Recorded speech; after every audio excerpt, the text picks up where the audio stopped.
BookTube, it's Missy, and today I'm here to share with you guys my most anticipated reads for the month of May. I'm a little bit late. This is I don't know when I'm going to post this video. I might post it before the other videos that I filmed in the same shirt and hairstyle, which is dirty, and I need to wash it. I look very alternative right now. Anyways, I do have some YA and I do have some adult. I only have 3 YA and I have 7 adult. So this is going to be a very fast video, also because I only have 20 minutes left on this memory card. So let's get started. A lot of these came out already on the 4th of May. All of the information will be down below like normal, so you'll get the page count, you'll get the genre, and you'll get the release date in case I either forget or speak too quickly for you to remember. All right, so the first one I want to talk about is YA. Also, just a quick, there will be timestamps, so you will find the chunks, you know, and what the, actually, I could probably put well, I won't do that. There'll be timestamps, don't worry. All right, the first one that I'm interested in reading is this one here, and I thought I already talked about this, but I'm going to talk about it again. This is The Ones We're Meant to Find, and this is by Joan He.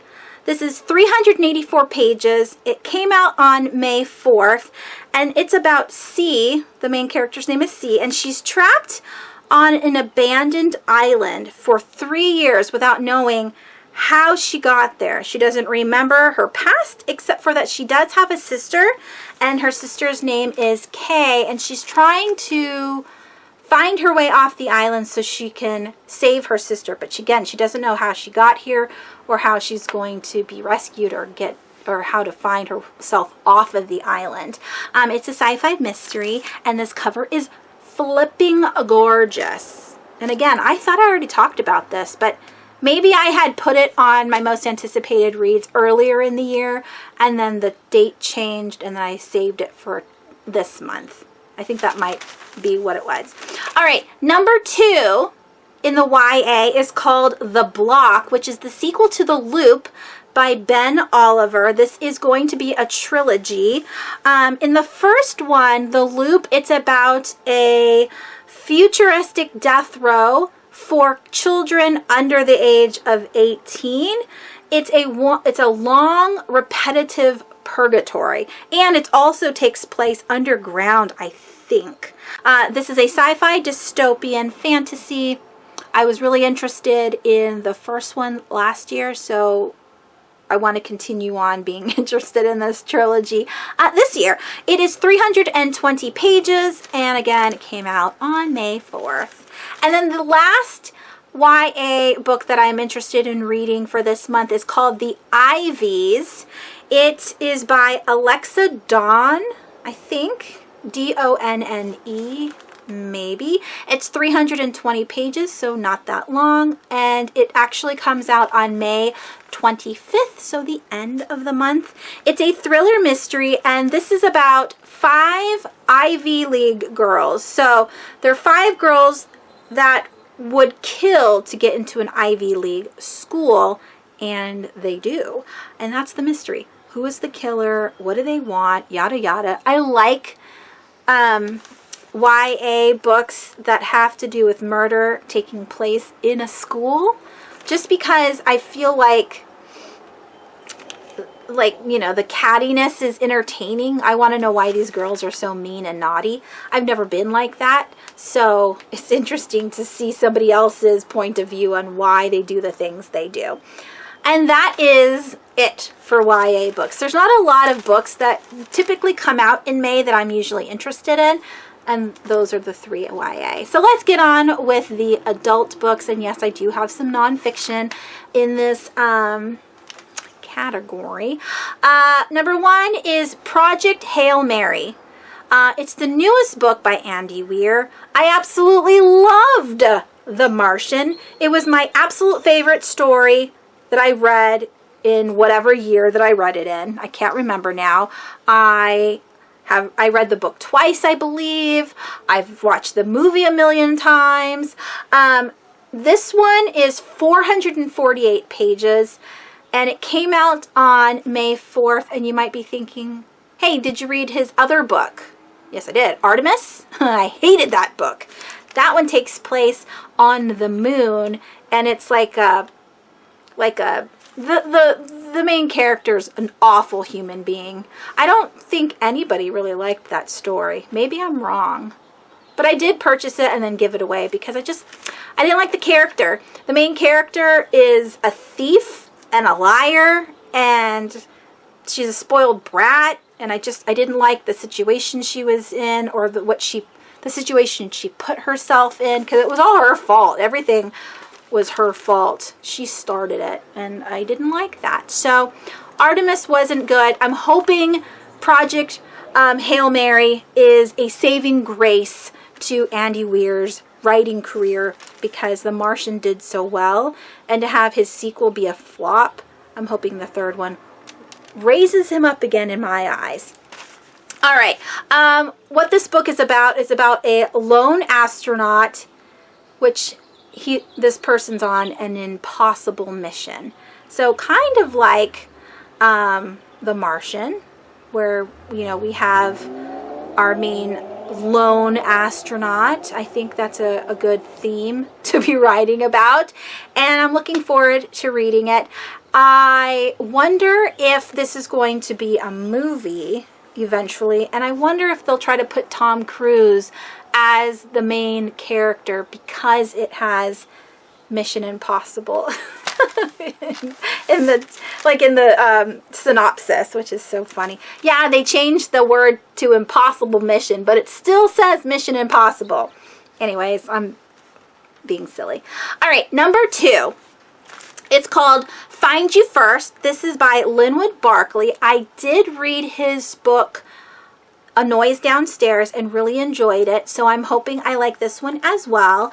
This is 448 pages. It also came out on May 4th, and this is a thriller about a tech millionaire who finds out he has a terminal illness, and he wants to leave his fortune to an heir, but his heirs are being picked off one by one and murdered. And that's the thriller aspect of the story. Who's killing his heirs and why? I don't know, but I'm interested in finding out. All right, number 3 is Madhouse at the End of Earth. This is a nonfiction. Madhouse was my hook, my buzzword, right? I'm like, ooh, is this about like mental hospitals? You know, insane asylums? No, no, no. This is at the end of Earth. So this is taking place in Antarctica, and I am on an Antarctica like life. I just want to read all about Antarctica all the time. This is so interesting to me. I love the 3 main explorers that went down there and like made headline news on their trek to the South Pole. I'm in love with the whole explorer storyline. And so this one is the Belgica's journey into the dark Antarctic night. Let me rephrase that. The entirety of the title is Madhouse at the End of the Earth, the Belgica's journey into the dark Antarctic night. That's a tongue twister. By Julian Sankton. This is 384 pages. It also came out on May 4th. And again, it focuses mostly on Amundsen, which is good because up to this point, focused on Scott. And then when I was reading the Antarctica nonfiction back in April, that one was about Shackleton, and so this one is about Edmondson. So I have all 3 explorers.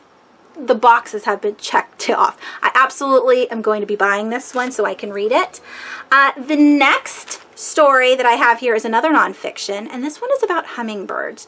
And I wish the hummingbirds outside my window were here to share with you guys. There is a hummingbird that hangs out in the corner of my bedroom. There's also other birds that go up there, so I don't know what's going on. Someone said they like to eat bees, like there might be a beehive up there, but I don't know if that's true. But this book is called The Hummingbirds Gift, Wonder, Beauty, and Renewal on Wings, and this is by Cy Montgomery. She also wrote the Octopus book, which I'm also interested in reading. I don't know what the octopus title is, so here's a picture of what I'm talking about. Cy Montgomery. This is a nonfiction, like I said. It's only 96 pages, and it also came out on May 4th. So I'm looking forward to reading all about hummingbirds. Number 5 is The Lights of Prague. Again, this is a buzzword that I want to delve into because this story is about lamplighters, and I have a couple of books on my shelf with the title Lamplighter, and there was another book that came out this year about lamplighters, and so I don't know. It's a theme that I have not explored yet, and I want to read more about these lamplighters. You know, back in the day, instead of having light bulbs in the street lights, there was a man who actually lit all of the candles. That was his job, and definitely interested in reading about that. But this one, I had a feeling just by looking at the cover. Look at this cover. What do you think this is going to be about? If you said vampires, you're correct. I was very excited that I was right. All right, this is by Nicole Jarvis. It's 416 pages, so not too long. It comes out on May 18th, so it hasn't come out just yet. I'm early on this one. It's an urban fantasy. It's about vampires, werewolves, and other supernatural predators that roam the streets at night looking for victims. And the gas lamp lighters, you know, the lamp lighters are the ones who are the monster hunters. So they light the lamps to make it bright so that the darkness is pushed away. I love that. So yeah, it takes place in gas lamp Prague. And then the lamplighters. I write things and then I read partially and then I have to backtrack. Does that make sense? Are you excited? Because I'm excited. All right. Number 6. This is called The Blacktongue Theif. That right there, that title, Blacktongue Theif. I usually don't read thief books, but that sounds interesting. I wanted to know more, so I looked it up. This is written by Christopher Bullman, possibly, don't know. It's 416 pages. It comes out on the 25th of May. Another book that I'm early to. And this is a fantasy horror sci-fi about goblins, krakens, and dark waters. A thief and a knight have common enemies. So, from what I read from the synopsis, okay, we have the thief. Boop, boop, boop, boop, boop, boop, boop. The thief is looking for a way out. And then we have this knight. Boop, boop, boop, boop, boop, boop, boop. The knight is looking for companionship or help or what have you. And they two cross. And they're like, who are you? I don't know. Blah, blah, blah. And then they come together because they have common enemies and they have a common goal and they want to help each other out. And it's supposed to be super funny. Like, I'm sure the dialogue is super funny. I don't know if the situations they get into is super funny, but I'm looking forward to this book. I like it when books are funny. Like, it keeps me on my toes. You know, I don't want to be sad throughout the whole book or terrified throughout the whole book. Give me some comic relief, right? The very last book on my list is Version 0. This is written by David Yoon. I thought... Let me just look this up really quick because when I was looking up David Yoon on... Oh, actually. See this? Check this out. What? I have a Chromebook that, you know, the school provided for me because they're excellent. And let me just type in David Yoon, because I thought Nicola Yoon was the one who wrote Everything, Everything. Okay, so Everything, Everything was written by Nicola Yoon. Is that the same person? David Yoon. David Yoon. Is it a like a pseudonym? Yeah, Nicola Yoon and David Yoon are the same person. So I wasn't interested in Everything, Everything because that was a more contemporary YA book. But I am interested in version 0. I don't know why the names are different.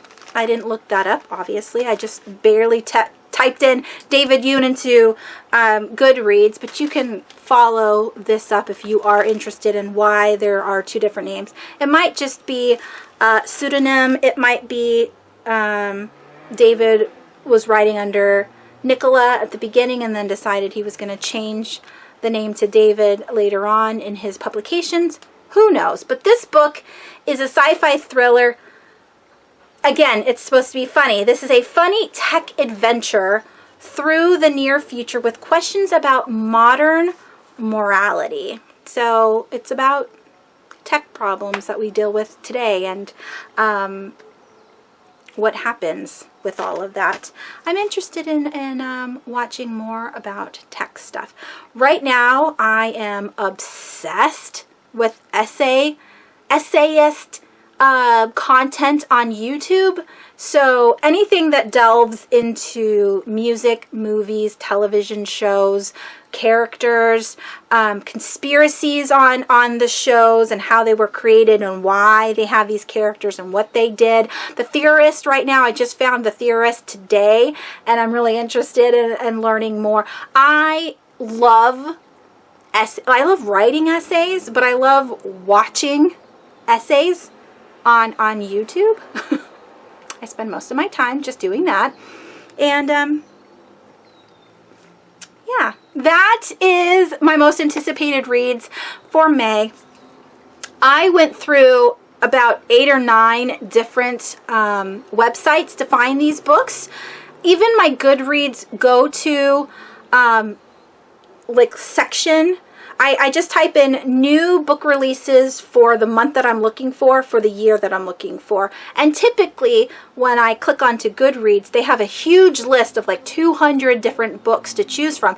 This one only had like 50 books on it. So either that means that May is just a slow publication month, or not a lot of people participated in putting these books together on the Goodreads list. But like I said, I did pop onto like 10 different websites and went through all of the books. The majority of the books that are coming out in May are contemporary, love, romance.